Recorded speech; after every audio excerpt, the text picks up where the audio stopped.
You know what I'm about to talk about. Girl. The veil collection controversy. Yes.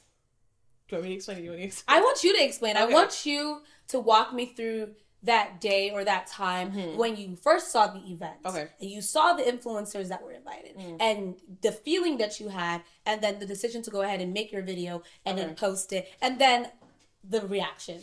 Okay, so a little bit of backstory is that I have been a supporter of Veil Collection actually for a very long time. The owner, the founder, she's no longer the CEO. It's actually a man who's the CEO, but that's tea for another girl, yeah. But the original owner, she's from New York. And so I remember that, like, going to different masjids or, like, different Islamic events in the tri-state area, she would come and vend. So I literally have some of her first original designs. I would wear her stuff. My mom would wear her stuff. My grandmother would wear her. So we all had, like, Veil Collection abayas. And so when I started social media, I was working with them. They would send me hijabs. They would send me items. We would, you know, like natural influencer stuff. And you get like your little coupon code, your little pictures. Like it was all really great and fun. And then during the pandemic is when I started social media full time. So like my intentions were different. My energy was different. The impact of my content and what I was giving into it was just very different. And so I realized that it wasn't necessarily like a equilibrium. It wasn't a mutually beneficial relationship anymore. And so when I went back to them to have a conversation about like, okay, so can we do like an actual paid partnership? Like the coupon code is cool. That whole time. But it's been like, it's been a little bit of time. That whole time. Yeah, like, you know. For as long as you've been supporting them and posting. You know, can we get, you know, I hadn't had a sponsored, like an actual sponsored post. Wow. And I will say that their creative briefs, even to this day, are very extensive, even if it's unpaid. So it's talking about like angles, lighting, caption. Yeah. So I was like, okay, you know, can I be paid for my services? And essentially they were like, oh, but you have your coupon code.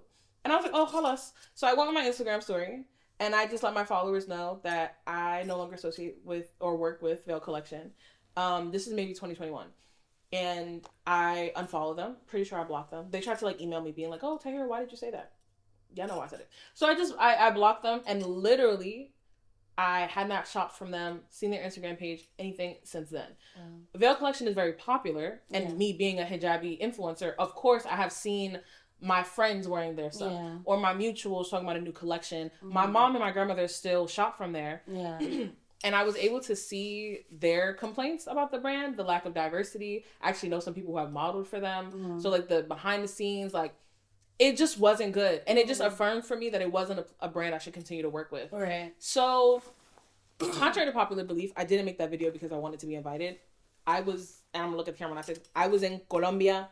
I was in Colombia. I was in Colombia. I was not even in I wasn't even in the country, babes. So, Veiled Fest was supposed to be a New York Fashion Week event taking place in Brooklyn, and Veil Collection was inviting some influencers to come. It was a sample sale, so people got to shop and then meet their favorite influencers. It was a bunch of like Muslim vendors. That was the intention. So when I saw the flyer, first of all, I was thrown off by it being black and white. I don't know, why is it black and white?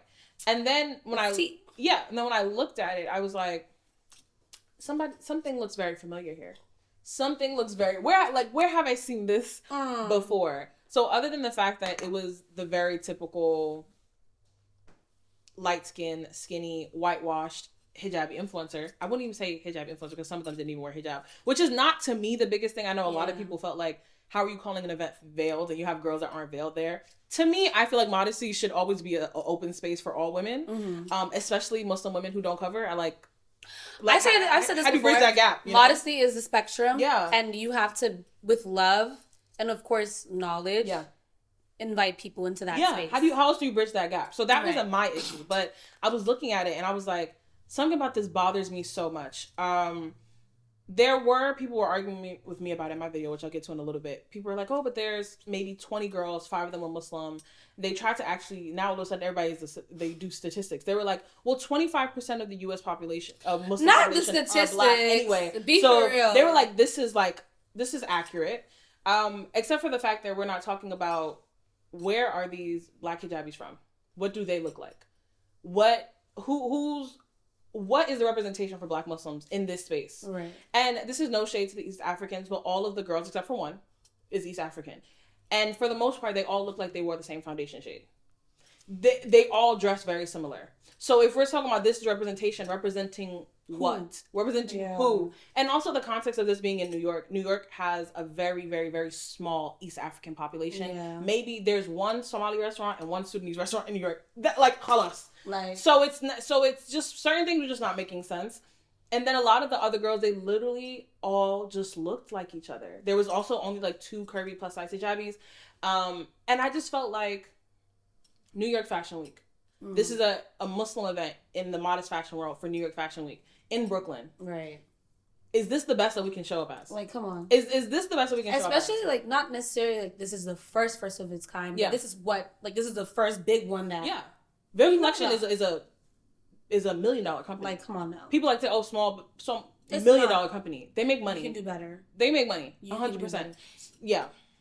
That was my thing. If they wanted to, they would have. And that was my thing. Like, they could do better. Like I said, is this the best that we can show up? Is this true representation of the modest fashion space, of our ummah? Is this of New York? Like, is this really what we're bringing to the table? And I do think that when we have conversations saying like, oh, but these are the girls that are the most popular, all of the systems of desirability come into play when we talk about who's popular. Right. Or who looks Muslim. Right. You know? Or who is allowed to still claim being a modest fashion influencer or a Muslim influencer when they don't wear hijab, they don't really dress modestly either. They don't talk about being Muslim, but they're Arab. So they're invited. But girls that, for example, are black Muslim and they're niqabis, where were they at? You know? You feel me? You know, where's where are the girls that wear jilbab? Where, you know what I mean? Where was the black girl that maybe didn't wear hijab? Where was even darker skinned or more ethnic looking like Arab girls that weren't mixed, that were, you know, like, it just wasn't good. And so the thing about that is, and this is why when people who are not Muslim or not educated or a bit ignorant about what the Muslim world looks like, talk and they just relate things from Arab culture to Islam. This is why. And that's also what my video was. So I decided to make a video and I was going back and forth on it because TikTok likes when I make reactive content. It is not intentional that I make reactive content, but if nobody's going to say it, I'm going to say it. And I'm also aware of the platform that I have. And I'm very sure I know how the algorithm works. So I knew that it was going to get traction. But I also knew nobody was saying anything.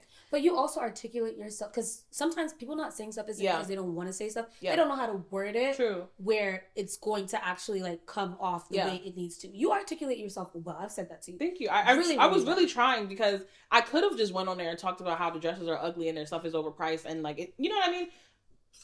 I didn't. Right. I mean, people in the comments did. But that's not what I said. That's not what I said. That's not what I said. You know, I was just really wanted to shine a light on, like you said, this is what the modest fashion community looks like. Right. This is who the world, the West thinks that Muslims are. And we are further perpetuating these really backwards and outdated forms of representation, even in how we take space amongst each other. And it just didn't sit right with me. And so I really made the video as a way to be like, y'all always say that we're lying. Look at this. Somebody can look at this. And this is bringing back to the top of the conversation, being a minority within a minority. Yes. Within a minority. And it literally goes on and on and on and on. And it wasn't about me wanting to be invited. It wasn't even me about, Veil Collection. I love the brand, but I'm so disappointed. I don't support them. Like I said, I haven't supported them in years. It was literally just to say, for all y'all that gaslight Black Muslim women, plus size women, Muslim women that don't fit into what I call the beige brigade. You know, they all dress beige, they look beige, their skin color beige, their foundation is beige. Oh my God. Their man is beige, their house is beige. Girl, the car seat beige. The beige brigade is taking me out. Okay. It's taking me out. It's like Amish core plus Islam. It's a very, anyway, if you like it, I love it. But for the girls that don't fit into the beige brigade, I was just like, don't let them gaslight you. Look at this. Look at this. Yeah. And it's funny because if I was lying, why would so many people agree?